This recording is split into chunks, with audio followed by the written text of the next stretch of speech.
রমজান মাস মানে 24 ঘন্টা যখন যা বলবেন সেটা কবুল হবে।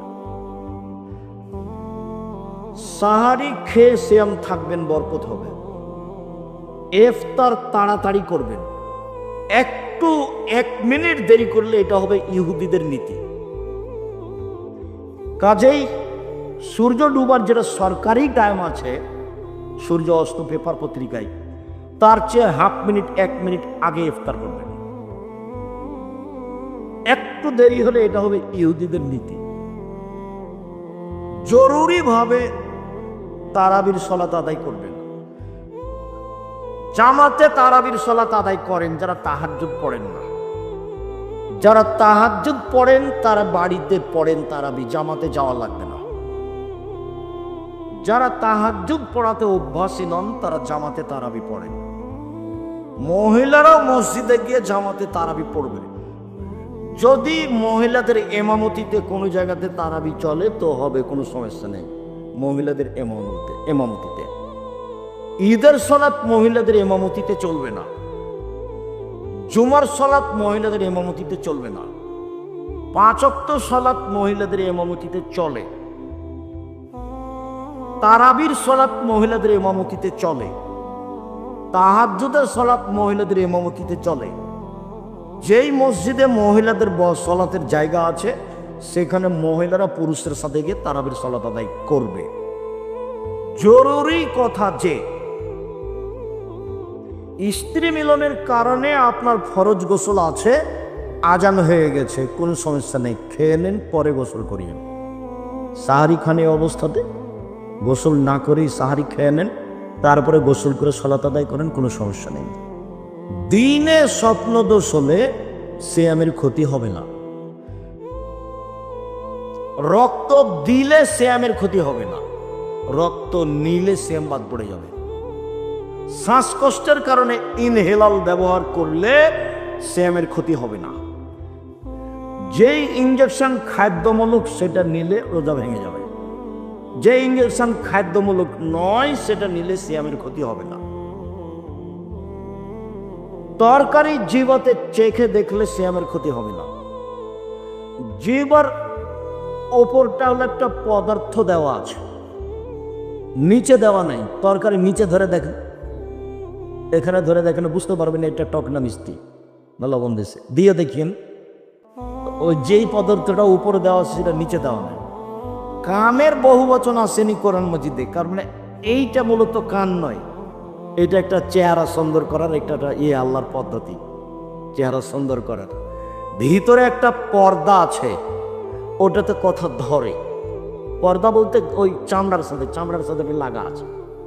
এটা নষ্ট হয়ে গেলে কানে শুনতে পাবে না, এই জন্য ওর বহু বচন ব্যবহার হয় না। জিহ্বার নিচের দিকে কোনো নাই, ওই পর্দাটা দেওয়া নাই, ওই পদার্থটা দেওয়া নেই। সেই জন্য জিহ্বার নিচের দিকে তরকারি ধরলে বুঝতে পারবে না এটা কেউ, কিন্তু উপরে ধরলে কি হবে বুঝতে পারবে। এটা আল্লাহ যে সর্বশক্তিমান কে বুঝে। মানুষ খায়, পায়খানা করে, মারামারি করে, গন্ডগোল করে, দিন কাটে। সিয়াম সম্পর্কে গুরুত্বপূর্ণ সংক্ষিপ্ত তথ্যবহুল বিবরণের চেষ্টা করব ইনশাআল্লাহুল আজিজ।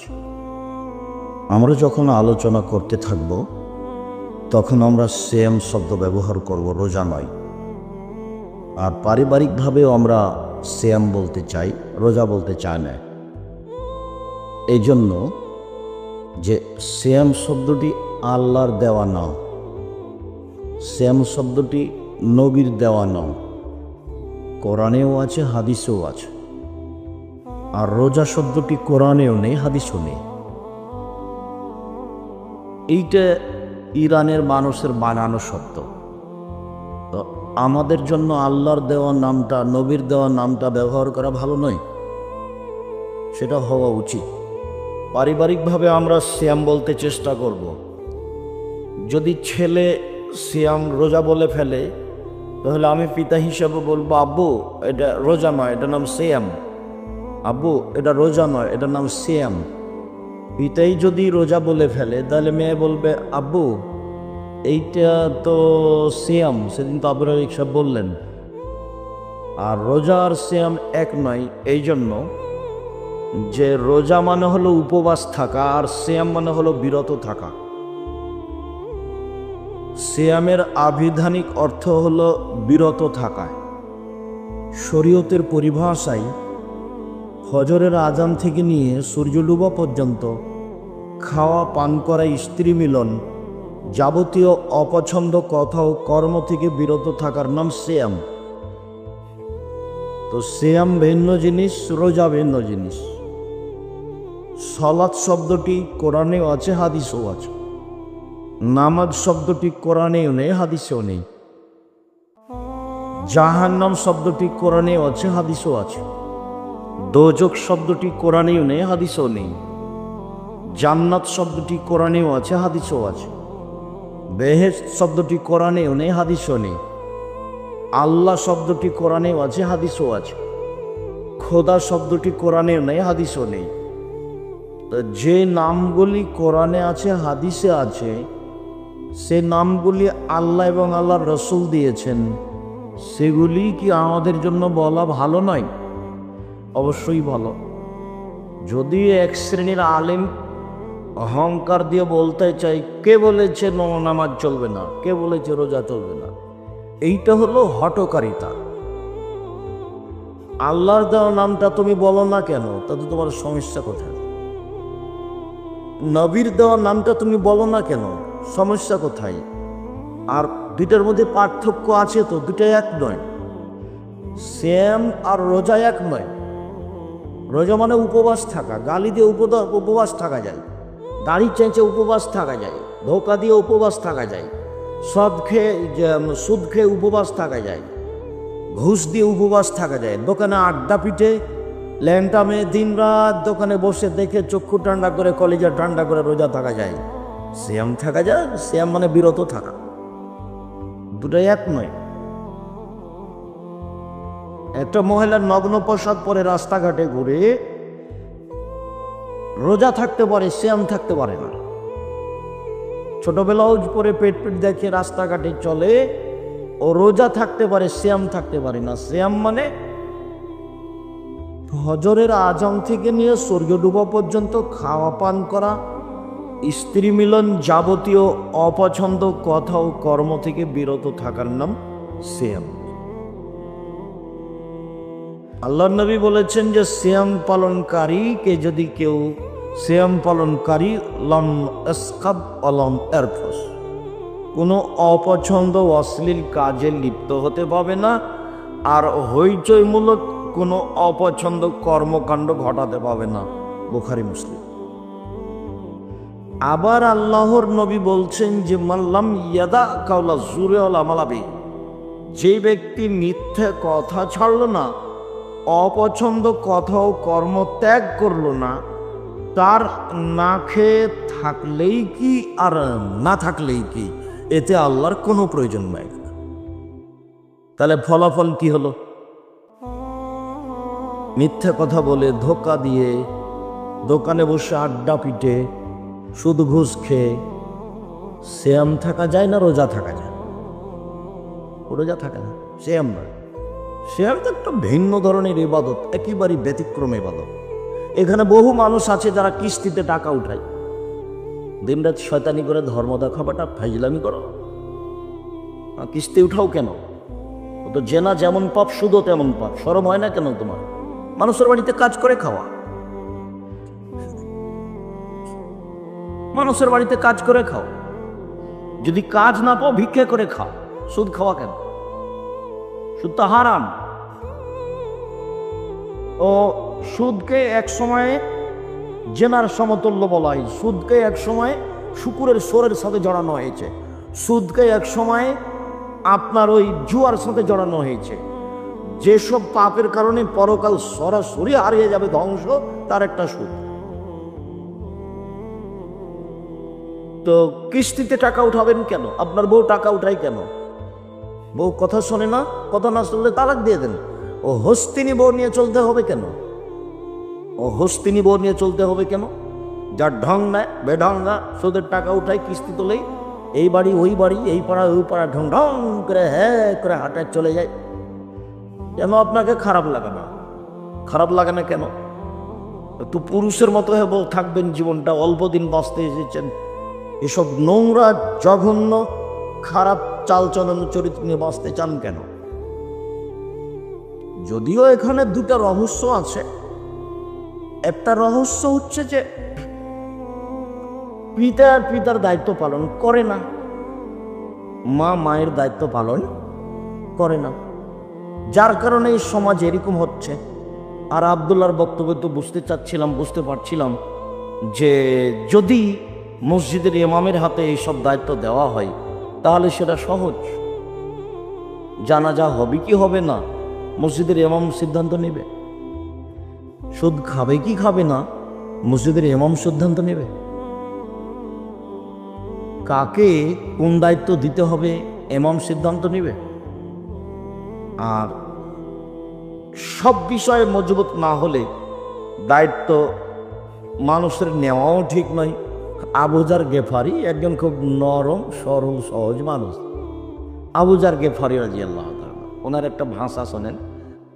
উনি বলছেন যে আমি বললাম, আল্লাহ রাসূল আলা তাস্তামিলুনি, আপনি আমাকে একটু এলাকার দায়িত্বশীল করে দিবেন না, আমাকে এলাকার নেতা করে দেন, আমি এলাকার নেতা হতে চাই।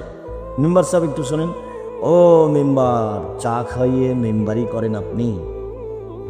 চেয়ারম্যান সাহেব, আপনি কিসের চেয়ারম্যান গো? মানুষের সাথে প্রতারণা দিয়ে, ধোকা দিয়ে, ফাঁকি দিয়ে, মিথ্যার আশ্রয় নিয়ে তো খাঁটি মুনাফেক, কিসের সমাজের দায়িত্ব পালন করবে? তো বলছেন আমাদের এলাকার আমাকে একটু নেতা করে দেন না। আবু যার গেফারি বলছেন, খুব বিশিষ্ট সাহাবী। তো আল্লাহ রাসূল বলছেন, উনি বলছেন ফাযারাবা আলা মানকিবি বিয়াদাইহি, আল্লাহ নবী তার হাত দিয়ে আমার পিঠের উপর একটা আঘাত মারলেন। এই কথা বলতে প্রথমে আমার পিঠের উপর একটা আঘাত মারলেন। আঘাত মেরে বলছেন, আবু যার গেফারি ইন্নাকা যায়ীফুন, তুমি যে দুর্বল, অন্য আমানাতুন, নেতৃত্ব যে আমানত, 19-20 চলে না, 20-15 হয় না, তার নাম নেতৃত্ব, তার নাম উমার, তার নাম উমার। 20-15 হয় না, এটা যে এইটা যে আমানত, ওয়াইন্নাহা নাদামাতুন ইয়াউমাল কিয়ামা, এটা যে বিচারের মাঠে অপমান, ওয়াইন্নাহা আযাবুন ইয়াউমাল কিয়ামা, এটা যে বিচারের মাঠে জাহান্নাম। এই 4-5টা একসাথে কথা বললেন। প্রথমে বললেন তুমি দুর্বল, তারপরে বললেন এটা আমানত, তারপরে বললেন যে এটার ফলাফল অপমান, তারপরে বললেন যে ফলাফল জাহান্নাম। আমি এখানে লম্বা কথা বলতে চাইনি, চট করে একটা বাক্য আসলো সেই জন্য বলছি। সব হাদিসগুলো বুখারী মুসলিমের। যে রাসূল সাল্লাল্লাহু আলাইহি সাল্লাম বলছেন, যারা সমাজের নেতৃত্ব দেয়, ওয়াইলুন লিল উমারায়ে, ধ্বংস সুনিশ্চিত নেতাদের জন্য, ওয়াইলুন বিল ওরাফায়ে, ধ্বংস সুনিশ্চিত এলাকার নেতাদের জন্য, ওয়াইলুন লিল ওমানায়ে, ধ্বংস সুনিশ্চিত যত জিম্মেদার আছে, হেড মাওলানা, হেডমাস্টার, প্রিন্সিপাল, যাদের কাছে টাকা থাকে, মাদ্রাসার সভাপতি, সেক্রেটারি, ধ্বংস সুনিশ্চিত এদের জন্য। এই 4টে কথা বলার পরে বলছেন লা ইয়াতামান্নায়ান্না ইয়াউমাল কিয়ামা, এরা বিচারের মাঠে আকাঙ্ক্ষা করবে পরিস্থিতি দেখে যে লাউনা দাওয়াইবাহুম মুআল্লাকাতুন বিসুরাইয়া, ওদের কপালের সাথে রশি বেঁধে, সামনের চুলের সাথে রশি বেঁধে যদি ধ্রুবতারার সাথে বেঁধে দেওয়া হতো, ওয়ায়ুদলানা বাইনাস সামাই ওয়াল আরদ, মার্জে আকাশ জমিনের মধ্যে ঝুলিয়ে দেওয়া হতো, তো তার জন্য অনেক ভালো ছিল দায়িত্ব পালন করার চেয়ে। আর একবার বলছেন যে 2 জনের মাঝে একটা খেজুরের মীমাংসা করার চেয়ে, 2 জনের মাঝে একটা খেজুর নিয়ে গন্ডগোল লেগেছে, তো এইটার মীমাংসা আমি করে দিলাম, আমি গ্রামের মেম্বার। এই একটা খেজুরের মীমাংসা করার চেয়ে আমার কপালের সাথে রশি বেঁধে মাথার সামনের চুলের সাথে ধ্রুব সারার তারার সাথে লাগিয়ে ওকে ঝুলিয়ে দেওয়া হতো, আর ঝুলতে থাকবে। এটা আমার জন্য অনেক অনেক অনেক ভালো, মানুষের মাঝে বিচার করার চেয়ে, মানুষের সমাজের দায়িত্ব পালন করার চেয়ে। আমি তো বক্তব্যে বহুদিন বলেছি, যদি চেয়ারম্যান জানতো যে কেমন ঠেলা বিচারের মাঠে, যদি এমপি মন্ত্রী জানতো তাহলে বলতো, আসসালামু আলাইকুম জনগণ, আমার ভুল হয়েছে, আমার বাপের জমি আছে তানোর পলাশিতে 10 শতক, ওখানে বেগুনের চাষ করে খাবো, আমি গেলাম, আসসালামু আলাইকুম। ও তো আর এগুলো বুঝেনি যে কেমন ঠেলা আছে। উমর রাদিয়াল্লাহু তাআলা বলছেন যে এবাদত যা আগে করেছি, যতদিন নেতৃত্ব দিয়েছি ততদিন খালি যদি সমান সমান হয়, খালি সমান সমান, তাহলে আলহামদুলিল্লাহ। মানে খালি যদি বাঁচতে পারি বিচার মাঠে, সব মিলে নেতৃত্ব দিতে লেগে যা করেছি ভালো, আর যা করেছি মন্দ, দায়িত্ব পালনে যা করেছি, এতে যদি খালি সমান সমান হয় তাহলে আলহামদুলিল্লাহ, বাঁচলেই হল। সম্মানিত দিনী ভাই বোন, সিয়াম শব্দের আভিধানিক অর্থ হল বিরত থাকা। শরীয়তের পরিভাষায় ফজরের আজান থেকে নিয়ে সূর্য ডুবা পর্যন্ত খাওয়া পান করা, স্ত্রী মিলন, যাবতীয় অপছন্দ কথা ও কর্ম থেকে বিরত থাকার নাম সিয়াম। খুব মনে থাকে যেন। আর যারা রাস্তাঘাটে কেউ আছেন, রাস্তাঘাটে চা খাচ্ছেন কেন? ওখানে আজকেই চা খেতে হবে, আজকেই জিলাপি কিনতে হবে। মানে মানুষের মানবতা পেশাব পায়খানা হয়ে গেছে, মানে মানবতা বলে কোনো জিনিস নাই। নির্বাচন করে দল সংগঠন করে আরো পশু প্রাণী হয়ে গেছে। নির্বাচন আর দল সংগঠন মানে হলো ভিতরে হিংসা একেবারে জ্বলে ছাই হয়ে যায়। একজন মাওলানাকে বলছি জামিয়া সালাফিয়া সম্মেলনে আসেন, তার মুখের দিকে দেখে হাসছে। আসেন না, আবার হাসছে। আমি আসেন, তা হাসছে। তখন যে আপনার বাপও পারবে না, আপনি তো বহুদূরের কথা। আপনি আমাকে ডাকেন, এখনই ডাকেন। মানে মানুষের চরিত্র পেশাব পায়খানার মতো হয়ে যায় দল সংগঠনে গেলে। ও আর মানুষ থাকতে পারে না, ওর ভিতরে হিংসা বিদ্বেষ ক্ষতি দিয়ে পূর্ণ হয়ে যায়। তখন ওর সাথে যে আছে তাকে ভালোবাসে, ওর সাথে যে নাই তাকে খারাপ বাসে, তাকে আর ভালোবাসতে পারে না। ঠিক মানুষ। শুনুন সম্মানিত দিনী ভাইগণ, ইবাদতের জগতে সবচেয়ে দামি ইবাদত হলো সিয়াম। এর তুলনায় পৃথিবীতে কোনো ইবাদত নেই, এর মতো কোনো ইবাদত নেই। সাথে সাথে একটা কথা মনে রাখবেন, যে কোনো ইবাদতের ফলাফল আল্লাহ ফেরেশতা দিয়ে দেন, আর সিয়ামের ফলাফল আল্লাহ নিজ হাতে দেন। যার কারণে এই ইবাদতের সাথে কোনো ইবাদতের মিল নেই। আপনাকে আমি বলি যে পৃথিবীতে ব্যতিক্রম ইবাদত সলাত, নামাজ, সলাত, যে আপোষ করে না মানুষের সাথে, কোন প্রকার আপোষ করে না। হজ আপোষ করে, অথচ হজ ফরজ বিধান। কি আপোষ করে? এবছর করলেন না হজ, সামনে বছর করেন, করলেই হলো। সিয়াম যেটা এখন বলবো সেটা আপোষ করে। কি আপোষ করে? আমার একটু শরীরটা অসুখ, ভালো লাগছে না, তো আজকে ছেড়ে দেন, তাহলে কালকে করিয়েন। দেখেন আপোষ করে। জাকাত আপোষ করে, ছোট জাকাত ফরজ বিধান, জাকাত 2 মাস আগে দিয়ে দেন, 15 দিন 20 দিন 1 মাস পরে দেন, সমস্যা নেই, দিলে হলো। দেখেন আপোষ করে। সালাত দেখবেন কেমন, অজু করে সালাত আদায় করতে হয়, পানি নেই, বলে তায়াম্মুম করে করেন, বলে মাটি নেই, অজু ছাড়া তায়াম্মুম ছাড়াই সালাত আদায় করেন। বলছে যে কেবলা দিকে মুখ করে সালাত আদায় করতে হলে, কেবলা বোঝা যায় না, এমনিতে করেন। এটা দাঁড়িয়ে সালাত আদায় করতে হয়, তো দাঁড়িয়ে থাকা যায় না, বসে থেকে সালাত আদায় করেন। বলে বসে থাকা যায় না, তো শুয়ে থেকে সালাত আদায় করেন। বলছে পরিষ্কার কাপড় পরে সালাত আদায় করতে হবে, পরিষ্কার কাপড় নেই, তো যাতে পেশাব পায়খানা হাইজে রক্ত লেগে আছে সেটা পরেই সালাত আদায় করেন। বলে কাপড় পরিষ্কার অপরিষ্কার কোনো কাপড় ইল, বলে উলঙ্গ অবস্থায় করেন। ই অবাক ইবাদত, এমন ভিন্ন ধরনের, একেবারে ভিন্ন ধরনের ইবাদত, কোন ইবাদতের সাথে মিল নাই, এত কঠিন। গাড়িতে মানুষ ঠেল মানে না, শিকল ধরে আছেন, এই অবস্থায় নামাজের সালাতের টাইম পার হয়ে যাচ্ছে, এই অবস্থাতেই পড়তে হবে। অবাক ইবাদত। ইমাম আবু হানিফা রাহিমাহুল্লাহ বলেন, কেউ যদি অলসতা করে এক ওয়াক্ত সালাত ছেড়ে দেয়, তাহলে জেলখানায় বন্দি করে পিটিয়ে সালাত আদায় করাতে হবে। আর ইমাম আহমদ ইবনে হাম্বল রাহিমাহুল্লাহ বলছেন, কেউ যদি অলসতা করে এক ওয়াক্ত সালাত ছেড়ে দেয়, তাহলে কুরবানি দেওয়া হবে। কি কেমন ইবাদত!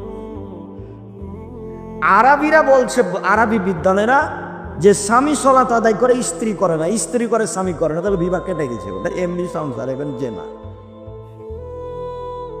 আরো শক্ত বলছে, এরকম করে যদি মানুষ মারা যায় সালাত আদায় করে না, তাহলে তার কবর মুসলমানের কবরস্থানে কবর দেওয়া হবে না, ওকে হিন্দুদের শ্মশান ঘাটে ফেলে দিতে হবে। দেখেন তো তাহলে এটা কেমন ইবাদত! কারোর সাথে মিল নাই এর।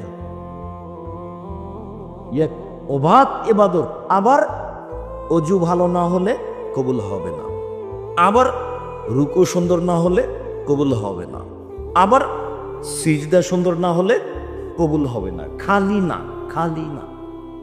কেন? কতদিন বলেছি, আপনার মনে আছে যে একজন সাহাবী রাসূলের সামনে সালাত আদায় করলেন, যে সালাম দিলেন, তখন আল্লাহ রাসূল বললেন, সাল্লে ফেলে গেলাম তো সাল্লে, তুমি সালাত আদায় করো, তুমি করোনি।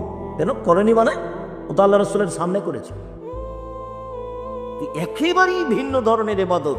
তো মূল কথায় ফিরে যাই, যতই ভিন্ন ধরনের ইবাদত হোক না কেন, ফলাফল আল্লাহ নিজ হাতে দিবেন না। কাদেরকে দিতে বলবেন? ফেরেশতাদের। সালাত আদায় করেছে, নেকি লিখে দাও। সালাত আদায় করেছে, নেকি লিখে দাও। সিয়াম আমার ব্যাপার, প্রতিদান আমি দিব। সিয়াম আমার ব্যাপার, প্রতিদান আমি দিব। এর নাম সিয়াম। ভিন্ন ধরনের ইবাদত। এ আর এক ইবাদত। ইবাদতের জগতে একটা বড় ইবাদত হলো হজ। হজ কবুল হয়ে গেলে লোকটা হয়ে যায় সেই দিনের মতো যেদিন তার মাতাকে জন্ম দিয়েছে, নিষ্পাপ হয়ে যায়। হজ একটা বড় ইবাদত।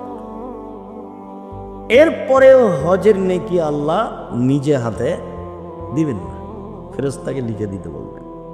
আর একটা কথা বলি আপনাকে, যে আল্লাহর কাছে সবচেয়ে প্রিয় ইবাদত হলো আল্লাহর ভয়ে চোখের এক ফোঁটা পানি। রাতের অন্ধকারে, দিনে, একাই নির্জনে আল্লাহর ভয়ে এক ফোঁটা চোখের পানি। আমার পাপ হয়েছে, তুমি আমাকে মাফ করো, এই বলে যে আপনি কান্নাকাটির ভাব দেখে যে একটু এক ফোঁটা চোখের পানি বের করলেন, এইটি আল্লাহর কাছে সবচেয়ে বেশি প্রিয়, সবচেয়ে বেশি। তো আল্লাহ নবী বলছেন, গাভীর বান থেকে চাপ দিয়ে দুধ বের করে ভিতরে ঢোকানো যায় না, যেমন এইটা যেমন অসম্ভব, আল্লাহর ভয়ে কাঁদে যে তার জাহান্নামে যাও তেমনি অসম্ভব। তাই না? আল্লাহর ভয়ে কাঁদা কাজটা কত গুরুত্বপূর্ণ কাজ। আমি আর আপনি রাতে কান্নাকাটি করি না, এর অর্থ এই নয় যে পৃথিবীতে কেউ কাঁদে না। এটার অর্থ এই নয়। বহু মানুষ কাঁদে, আমি আর আপনি জানি না। আমি আর আপনি তো দোকানে আড্ডা পিটি, রাত 2টা 1টা পর্যন্ত বসে থাকি, ল্যাংটা মেয়ে দেখি, চক্ষু ঠান্ডা করি, কলিজা ঠান্ডা করি, জানটা সওয়াত করি। আর এইসব বোকা ছেলেগুলো বড় মোবাইল রেখেছে, ওই ঘরে ওর বোন দেখছে ল্যাংটা মেয়ে, ও ঘরে দেখছে ইয়ে, ওর বাপ ওই ঘরে দেখে, ওর মা ও ঘরে দেখে। গোটা পরিটা কুকুর শ্রীকারের মতো, কুকুর পশু প্রাণীর মতো, গরু ছাগলের মতো। বুঝেও বুঝে না ওরা, অন্তর আছে বুঝে না, দেখেও দেখে না ওরা, চক্ষু আছে দেখে না, শোনেও শোনে না ওরা, কান আছে শোনে না। উলাইকা কাল আনাম, তারা পশু প্রাণীর মতো, তারা গরু ছাগলের মতো, তারা কুকুর শ্রীর মতো, বল হওয়াজাল, বরং তার চেয়ে খারাপ।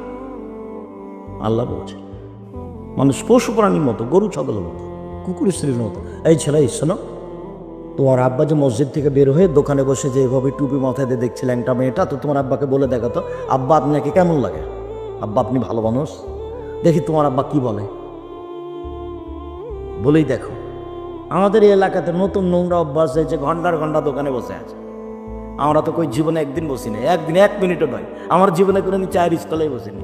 আমার মা বলতেন, দোকানে বসিও না বাড়ি থেকে বিদায় করার সময়তে, প্রাইভেট পড়ায়ও না, বন্ধু তালিক করো না, মানুষের বাড়িতে দাওয়াত খায়ও না। আমার মা নিরক্ষর। দোকানে বসিও না, 2 বন্ধুতালি করিও না, 3 প্রাইভেট পড়ায়ও না, 4 মানুষের বাড়িতে দাওয়াত খায়ও না। এইভাবে আমার মা বলতে বলতে বের হতো। আমি আগে আগে হাঁটতাম আর আমার মা পিছু পিছু হাঁটতো।